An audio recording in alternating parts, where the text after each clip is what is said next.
It's Friday night. It's the preview show.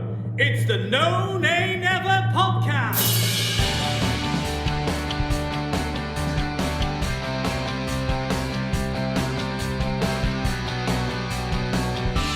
Hello and welcome to the preview show brought to you by the No Nay Never podcast.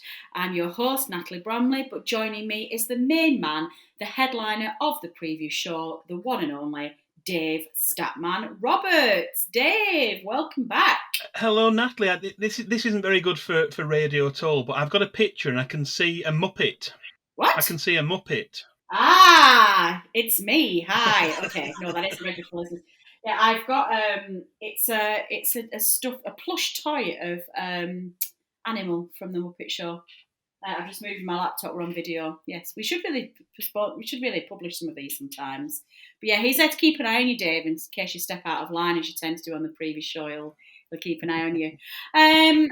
Back down to earth with the bump then, Dave, after the highs of the week before last, and then last week a defeat. But we're still looking relatively rosy, aren't we, at that table? I think we're feeling like it's probably job done for the season. Yeah, the victory against Wolves was a boost, got us up to 36 points. I think if we'd said we'd have won either of those two games, we'd have been reasonably happy. We won one and lost the other. It was an entertaining game against West Ham, but they were the better side in the end and deserved the victory, even though we took the lead. But yeah, onto matters going forward, and it's a much more important game we've got coming up, bearing in mind the opposition we've got on Monday evening. It is indeed, and I'm pretty nervous. I'm not going to lie about that. I know it's one of those, isn't it, Dave? Because even if we get beat, we're still 6 points, still 9 points clear of that. We'll be 6 points clear of them with 9 to play for if we get beat at the weekend. Yeah. You'd still think, wouldn't you, that there's enough there to get up there. But I think the common theme on the analysis show on Tuesday was that we want to try and finish the season as high as we can. We don't really want to limp into the bottom. So yeah, let's see what we can do.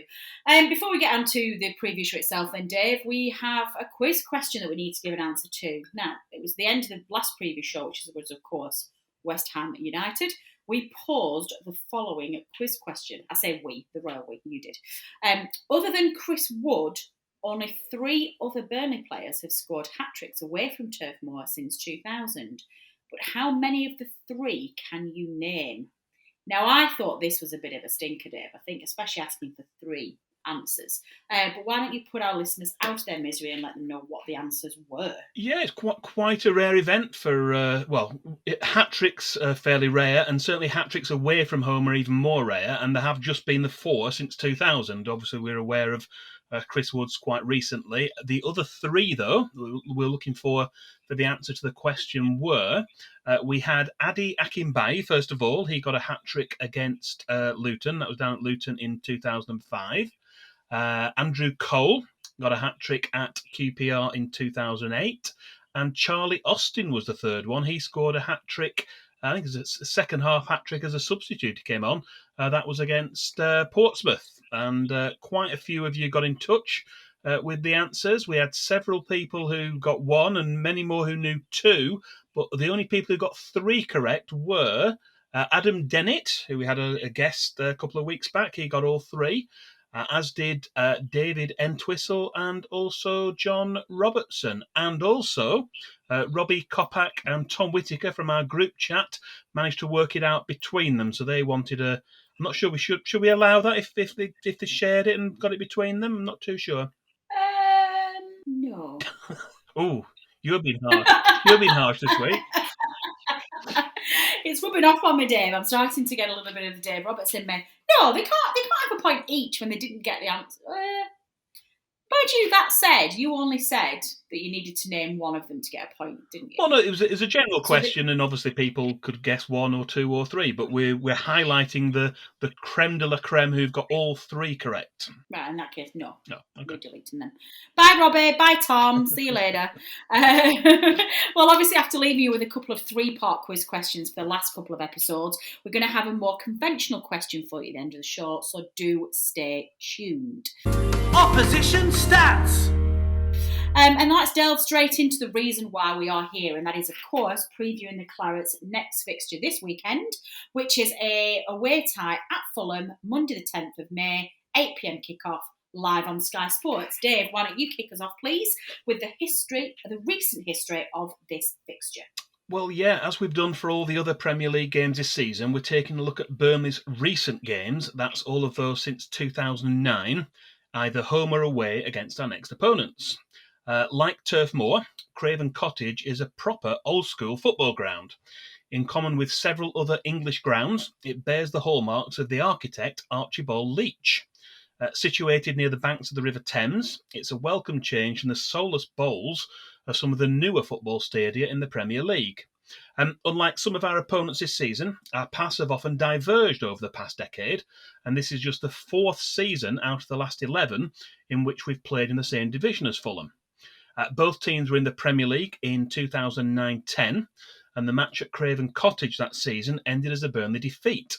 The next time we played there was in the 2015-16 Championship title-winning season, when an entertaining away win helped continue an unbeaten run. And we'll come back to both of these matches sooner than you think.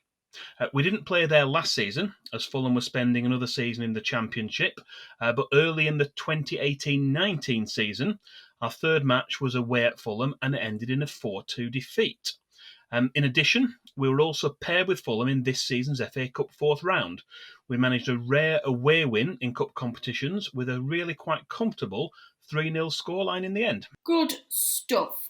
Like it. Highlights and lowlights. Now, let's move on to the highlight and lowlight section, Dave. What have you picked for the highlight of this section, please? Well, for a highlight, we're going back to Burnley's last league win at Craven Cottage, and this was for that Championship match we touched on a little while ago in the previous section, and that took place on a Tuesday night in March 2016.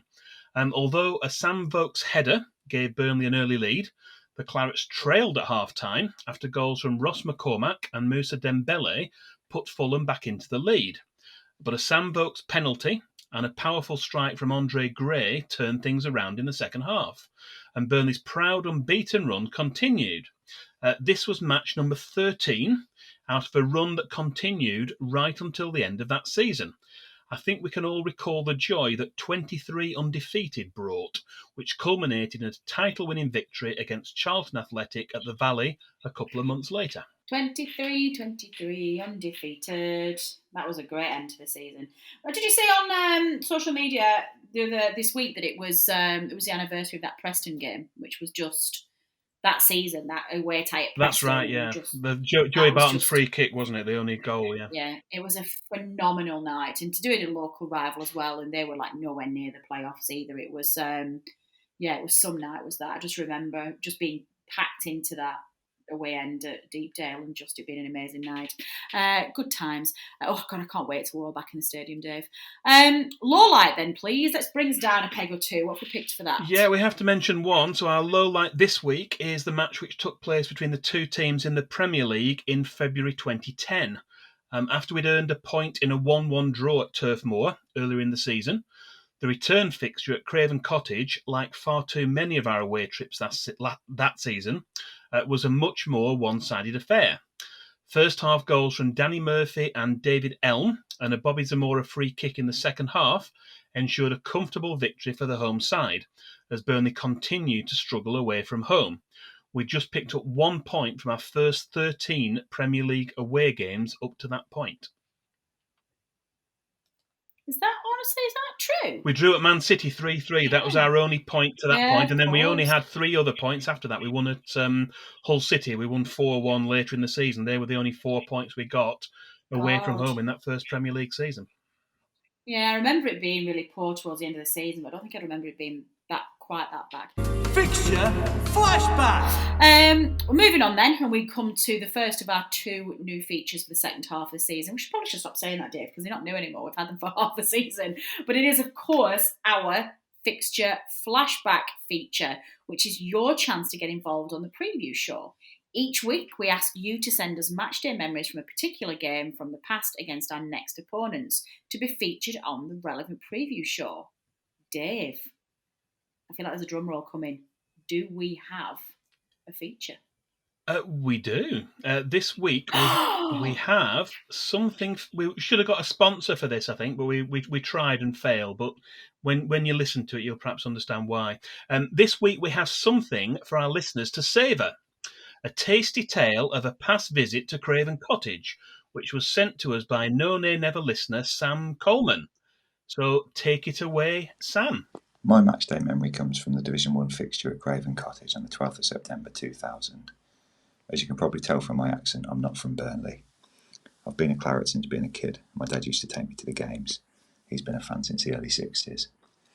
Now, we don't get to Turf Moor as much as we'd like these days, but we used to be regular away Claret followers, and this trip down to London was just one of a few games that we managed to get to in the early 2000s.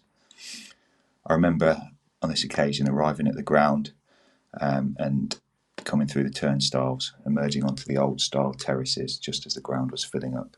All the players were warming up, the atmosphere was starting to build.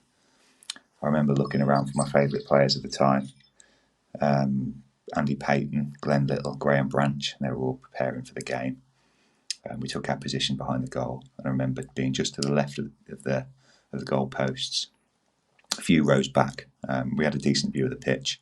Began to take in the atmosphere, and the smell of bovril and pies took my attention elsewhere and sent me looking for the overpriced, obligatory, crappy hot food that's on offer in the football stadiums. I could see the queue for the food was rapidly growing, so I made the decision to join it, make sure we had our refreshments ready for kick-off. After what seemed like an eternity waiting in the queue, I returned to the position behind the goal with an armful of pies. I think they were chicken balti ones, and we dutifully handed these out to the group that we were with. I remember turning back to face the action just in time to see Rocket Ronnie Jepson hit a sweet strike from 20 plus yards towards the top corner of the goal. And I remember admiring the way it flew through the air and thinking that Crichton in the nets wasn't going to get anywhere near it. It flew through the air like a rocket, and just as I expected to see it nestle in the corner of the net, the realisation hit me. Time slowed down a little bit. The ball wasn't heading for the top corner at all. Ronnie had missed. It was heading into the crowd, and it was heading towards me.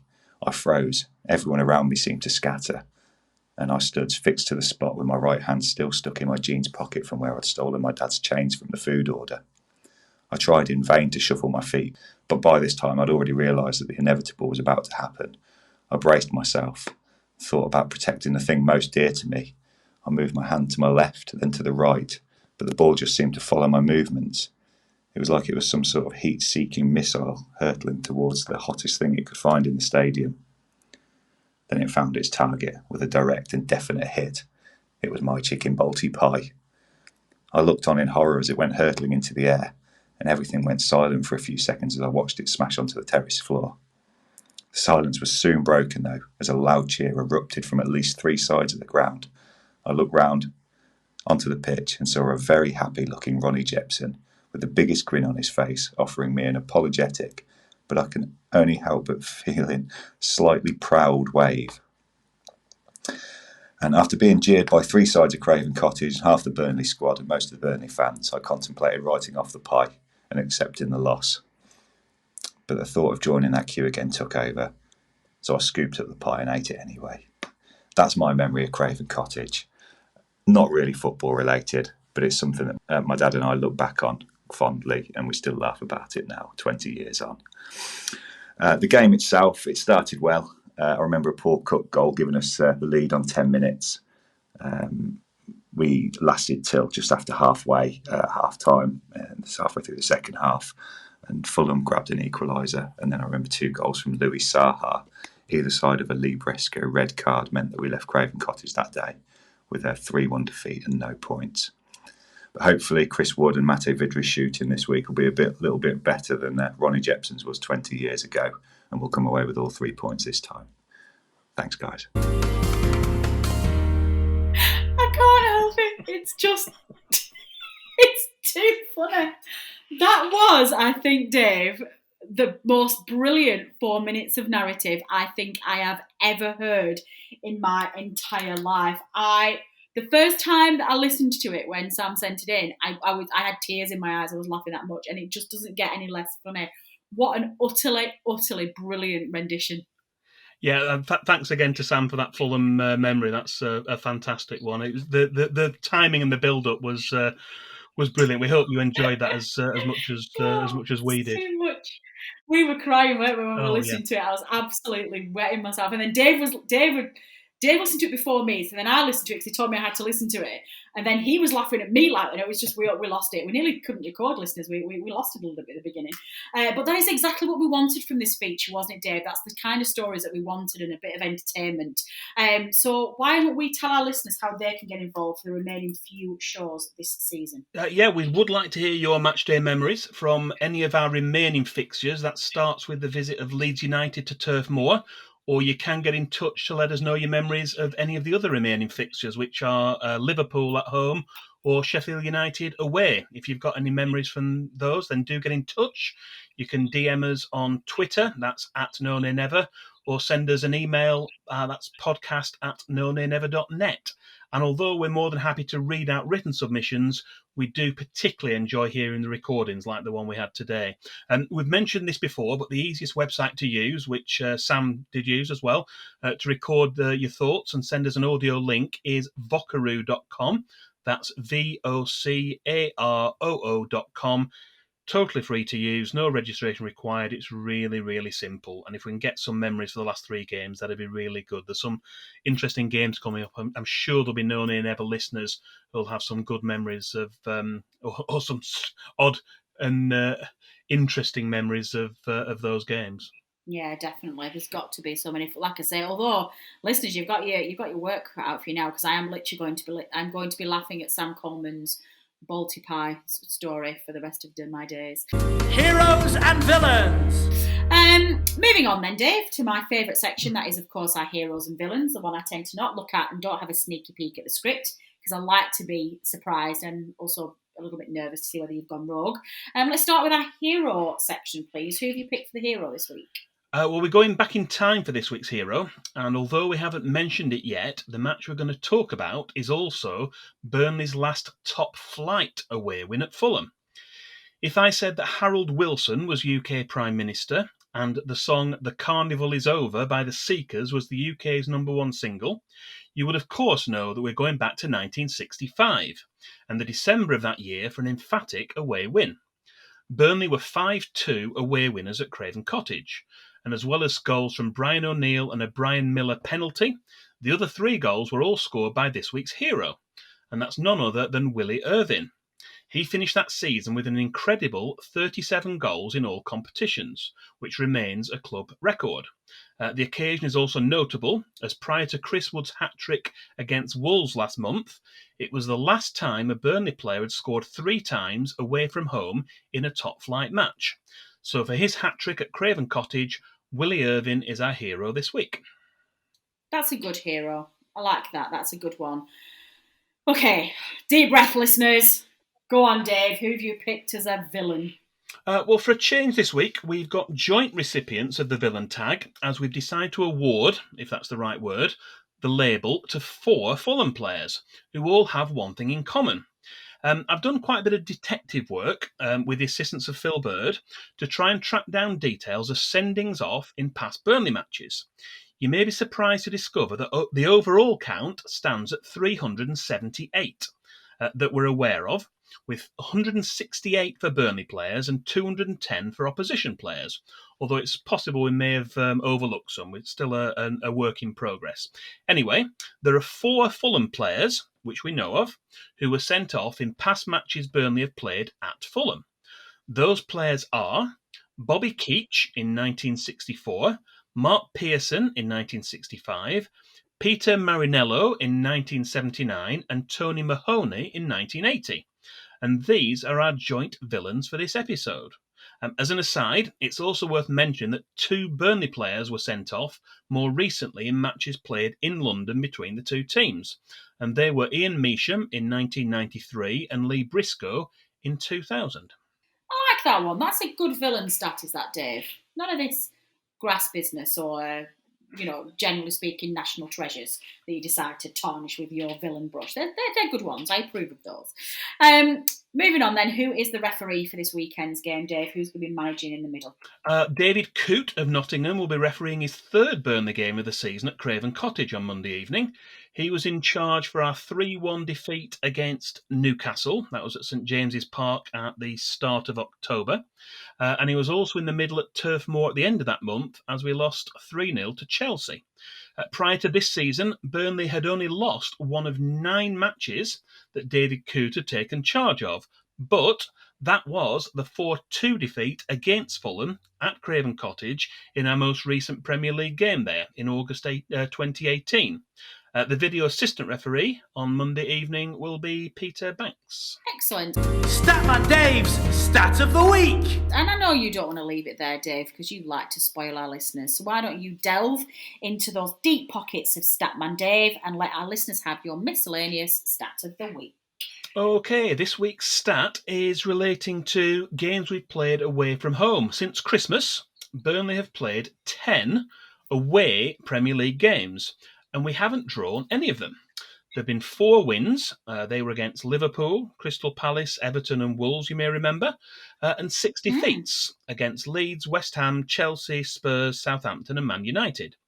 Our last draw away from home was 0-0 at Aston Villa on the 17th of December last year. This might be something that's worth taking into account when making your predictions about the game on Monday evening. Ooh, exciting stuff. Well, before we do go on to do those predictions, Dave, and we talk about what we think is going to happen on Monday night, we spoke to Fulhamish Podcast to get their views of the game and give us their thoughts ahead of the match. Opposition View. Hey guys, Sammy from Fulhamish here, and well, I think that I'm recording this just after Newcastle have beaten Leicester tonight, and I think I had the smallest bit of hope that there was a chance, there was a path for Fulham to get out of this, but that path definitely didn't include Newcastle rocking up to Leicester and scoring 4 goals, and I think it's over now. I think there was a chance that we could catch Newcastle. I've never thought Burnley were a realistic team to catch in this fight. Yes, if we win on Monday, then the gap is 6 points. And you do have some tough fixtures between now and the end of the season. But I just think that you'll win the game or 2 that you need to get clear. And I think Fulham have been really unlucky this season. I think we had a really good period in the middle of the season where we were really strong, but we started poor. And then the last 6 games where we kind of had our opportunities to get out of the bottom 3, we've kind of bottled it, really. Lots of late goals conceded, poor performances as well. And our main problem is that we just can't score goals.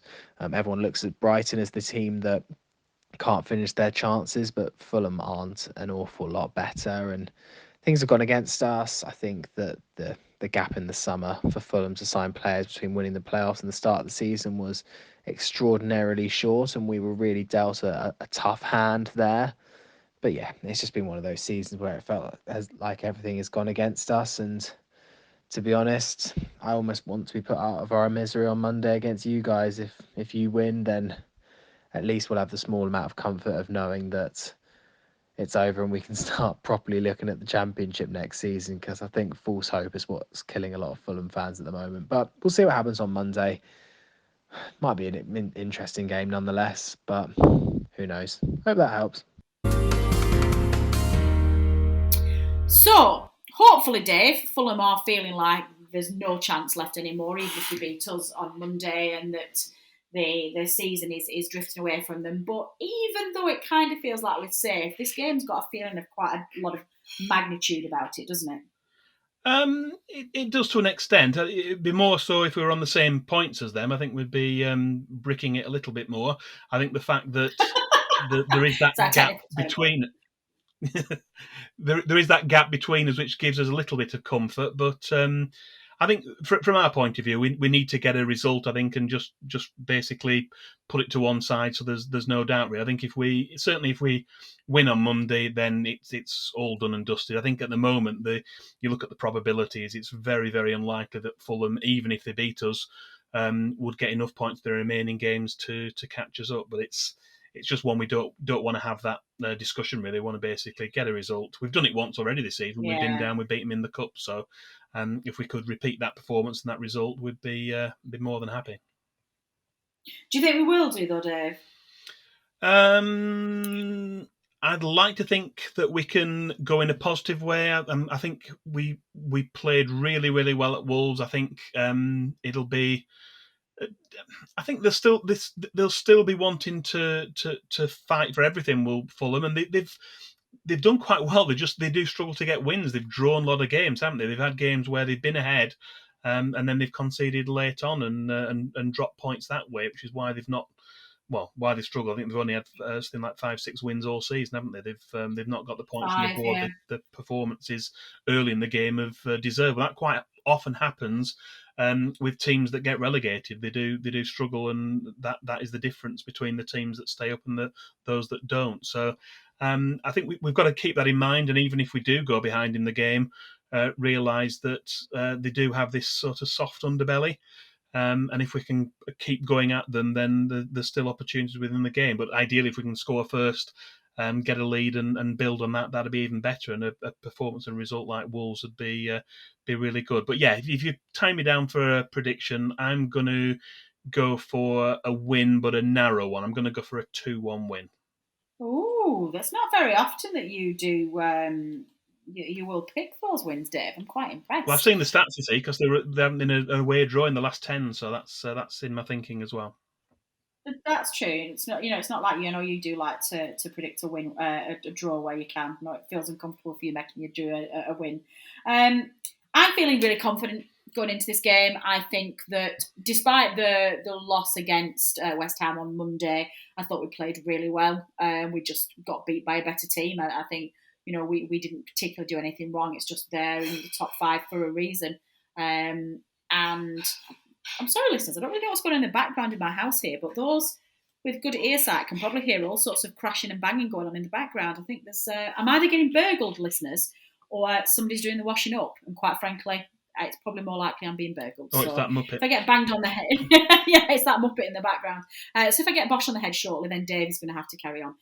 So no, I'm feeling confident. I think performances have been good. I think it will be too much for Fulham, and I think that the desire to get the job done will be good. And I also think the points we dropped at home against some of our other rivals down the bottom, the really disappointing results against West Brom and Newcastle and Brighton, etc. I think there was a lot of nerves in that game. And Sheffield United, was it Sheffield United? No, it wasn't Sheffield United. There was a lot of nerves in that game, and I think we were trying to just make sure we didn't lose. I don't think we'll have that same level of nerves on Monday, Dave, because it doesn't actually massively matter if we lose. We'll still likely stay up. So I think we'll have a bit more freedom, and I think we'll just want to put it to bed. So I'm going to predict a 2-0 win for Burnley, and I'm going to say Chris Wood and Dwight McNeil is going to score. So listeners, let us know what your thoughts are ahead of the match. We want predictions from you, please. We want goals, scorers, we want score, and we want to know how you think they're going to score. Left foot, right foot, etc., etc. Have we got any injury news, Dave, before? Yeah, well, they've had the press conference today. They've done it earlier again on the Thursday. Chris Wood seems to be all right. He came off as a precaution, I think, late in the game. Had a bit of a dead leg, but Sean Dyche said Woody's come through fine, so he looks like he's fine to start. And I think the other injuries are basically what we were aware of. Robbie Brady and Kevin Long are still out. The only other one is Dale Stevens, who got a knock in training, but he seems to be available. He's probably going to be on the bench. But yeah, no other worries other than Fulham. They've got a couple of longer-term injuries. Terence Kongolo and Tom Kearney, both out with knee injuries at the moment. That is good. Hilarious that Dale Stevens is injured. I was just about to literally say, how he's not played. But yeah, quite rightly. I was talking about this on the analysis show. I'd forgotten that he played for us at some point, Dave. I really did. So there you go. The game on Monday. Enjoy Clarets. Hopefully this will be a nice end to the season. We can put to bed any lingering doubts that we might be looking over our shoulder with an emphatic win. That is certainly what we're looking for. Fantasy Premier League update. Moving on then to the second half of the preview show, Dave, and of course we are looking at an update to the much loved and highly competitive Known and Never Fantasy Premier League. We have completed game week 34. Can you let us have all of the stats, please, Dave? What's happening in the world of fantasy Premier League managers? Yeah, we're going to do a rundown of the top 10 again, because I don't think we'll be able to do one for the next preview show because of the way the fixtures are falling. So we'll do another full top 10 rundown and see where we're up to, bearing in mind we've only got a few game weeks left to go. It's getting really towards the business end of the season, getting exciting towards the top. So we've got a rundown starting 10th place. We've got Ellie H on 2,097 points. Down to 9th is Andrew Smith on 2,112. Up to 8th, had a really good week. Steve Holden, 2,125. Charlie Binns is a non-mover at 7, as a previous leader not that long ago, 2,136. Joseph Golb is another non-mover at 6, 2,142. In 5th place, down is Gary Proctor, 2,172. Then we've got Ursay up to 4th place on 2,187. And our top 3 are all non-movers this week. We've got Chris Stanworth in 3rd on 2,194. Adam Dennett in 2nd, also on 2,194.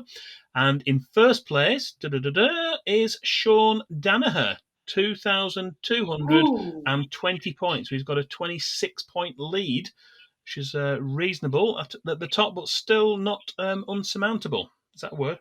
Yeah. No, it is a word. Very good. How are we doing then, Dave? I'm presuming that I've still got time that I can overtake you and get that win. Right. Well, you went down 2 places last week, down to 225th out of 240. You've got 1,451 points cumulative to this point, and I was a non-mover in 132nd place, 1,802. So I'm now 351 points ahead of you.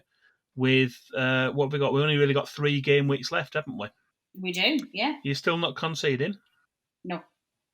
You're saying there's a chance.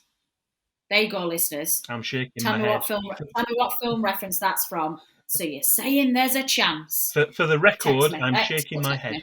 I'm not conceding, not until it's mathematically impossible. I'm not conceding, and even then I shall cry foul that something's gone wrong. It's exciting times. What about the rest of Team Known and Never?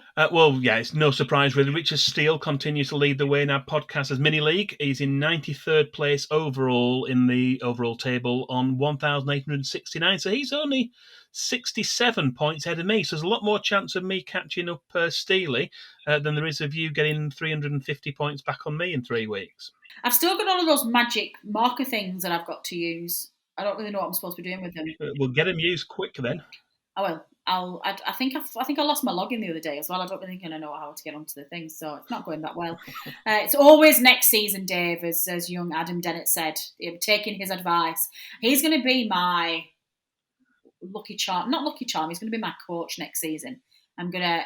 Ringer, he is. Yeah. He's gonna give me all the hints and tips, and we're gonna smash it next season. I'm gonna win. What about so where are we up to? Blah, blah, blah. We've done the Known and Never League. Kings of Game Week 34. Then yes, where are we? Yeah, well, the Kings of Game Week 34, the best 11 team, would have got you 140 points.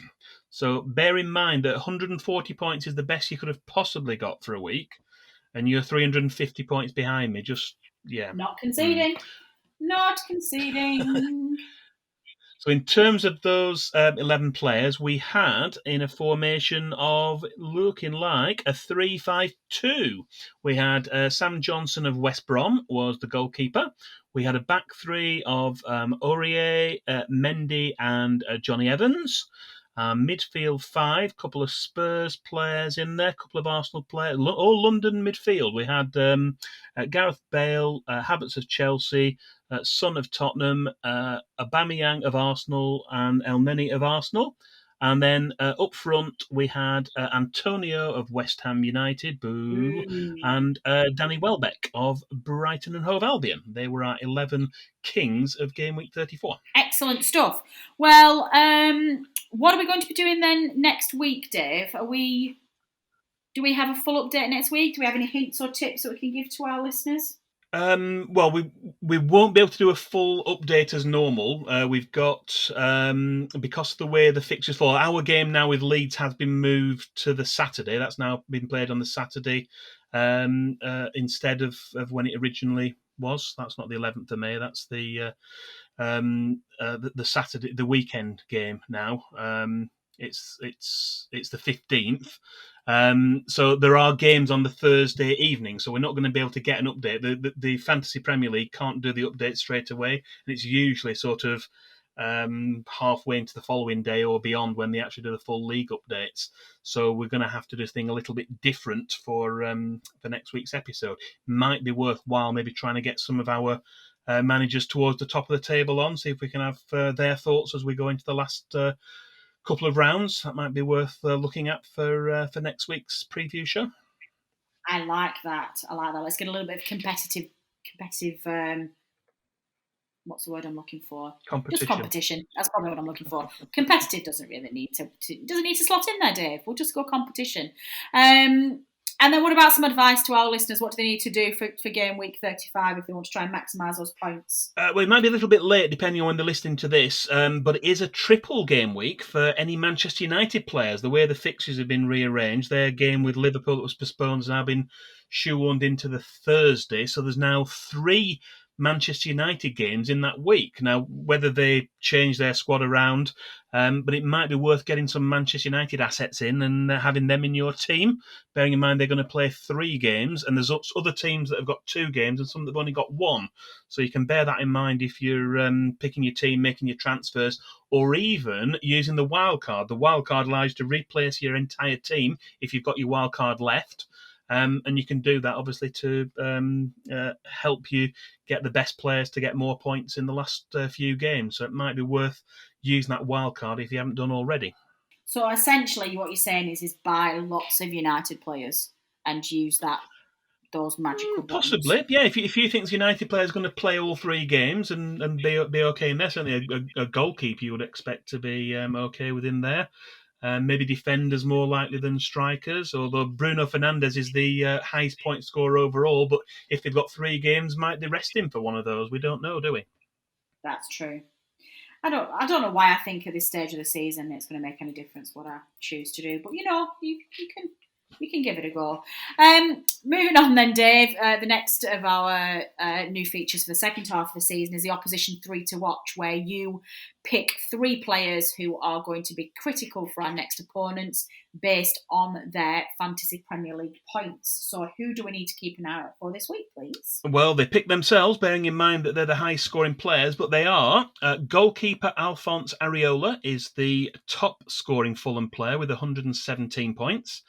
Defender Ola Aina with 101 is in second equal, because midfielder Ademola Lookman has also got 101 points. So they are their top 3 players. And I wouldn't be surprised, based on recent games, to see all 3 of those starting in Fulham's starting 11 on Monday evening. Good stuff. So what we're going to look forward? Obviously, we've already mentioned that we're going to look forward. We're not going to be able to give much of an update in the next preview show.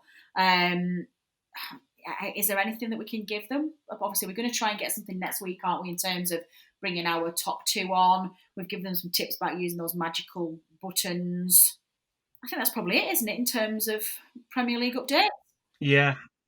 Yeah, I think for next week, that'll be what we're left with. Well, unless we do some sort of general updates on top scoring players. But yeah, I think it might be interesting to hear from some of our top managers, bearing in mind that it's getting to that point of the season now. There's only 3 game weeks left, bearing in mind some of the teams have got more games within those game weeks. But yeah, there's not a lot of time to cement your place at the top and try and get the prestigious award of being overall top manager for the season. And the none never sticker. But there's not a lot of time left, considering that you're going to have to try and beat me to the title as well. So it's going to be difficult. Statman Dave's quiz question. Finally then, Dave, let's close off this week's show. We've got a quiz question that we need to give to our listeners then. Now we've closed off the Fantasy Premier League. What are you going to set our listeners this week? Okay, for this week's quiz question is, excluding any players who have played for Burnley since Sean Dyche took over as manager, who was the last Burnley player to score for the Clarets in a match against Fulham at Craven Cottage? Ooh, that's a good question. I'm going to give that some thought. While we do, why don't you tell our listeners how they submit their answers, please? Yeah, you can get in touch and let us know your answers using any of these methods. You can tweet us or preferably send us a direct message on Twitter so no one sees your answer. That's at NoNayNever on Twitter. Email us, podcast@nonaynever.net, or you can also reply to the post for the preview show, which will go up on the No Nay Never Facebook page or on YouTube. And we will, of course, reveal the correct answer at the start of the next preview show, along with anyone who's got it right. Good stuff. Finally then, Dave, do we have any other business? Fixture changes, community use, anything that we need to give by way of a public service announcement? Yes, certainly regarding the fixtures, the dates and kick-off times for all of our remaining fixtures have now been confirmed. Although details haven't yet been released, a limited number of Burnley fans will be able to attend the final home fixture of the season against Liverpool. That's subject to phase 3 of the government's roadmap out of lockdown being achieved. It'd be interesting to know, bearing that in mind, and we will be having some Burnley fans at that game, we think, how our listeners are feeling about being able to watch a game at Turf Moor again. That way for the first time in well over 12 months. It'd be interesting if you want to get in touch and let us know, and we'll try and read out some of the responses in our next episode. It could get emotional. Definitely could. That would be amazing. Well, that is all we have time for this preview show, listeners. We're getting close to the end of the season. I can't believe we've nearly done another year of the preview show, our second full season with you. And you know, we've got an entire full season without seeing live football. It's been a long old year for sure. My thanks as ever go to all of our contributors to this week's preview show. To Sam Coleman for his match day memory to save it in our fixture. Dave, for the love of God, will you rename that section next year, please? Thank you, Sam Coleman, for a matchday memory to savour in our Fixture Flashback feature. And I'm still laughing, it was absolutely brilliant. To Fulhamish Pod for providing us with an opposition view. To Turf Moor Stadium announcer Dominic Walker for his specially recorded preview show announcements. To producer Matt for knitting all of this together and getting it out there to you. And finally, to Statman Dave, the absolute superstar of the preview show, without who we wouldn't have a show. Puts in a phenomenal amount of work to get all of his stats and everything together. So thank you, Dave. It's been a pleasure as always. Most of all, thank you to you, the listeners, for downloading and listening to this episode. Your support is very much appreciated and we would not be here without you. The rest of the team will be back for the analysis show, probably on Tuesday or Wednesday, to see what happened at Craven Cottage. And Dave and I will be back next Friday night to preview that home fixture against Leeds United. In the meantime, stay safe, stay healthy, take care of yourselves, take care of your loved ones. If anyone's feeling particularly lonely at this moment in time, or you just feel like you want to have a bit of a chat and make friends in the Clarets family, you know where we are. The No Nay Never lines are always open. You can send us a message via Twitter, or if you want to be a pen pal, send us an email. We do usually reply. That's all we've got time for, so we will see you next time. I've been Natalie Bromley. This has been the preview show brought to you by the No Nay Never podcast. Until next time.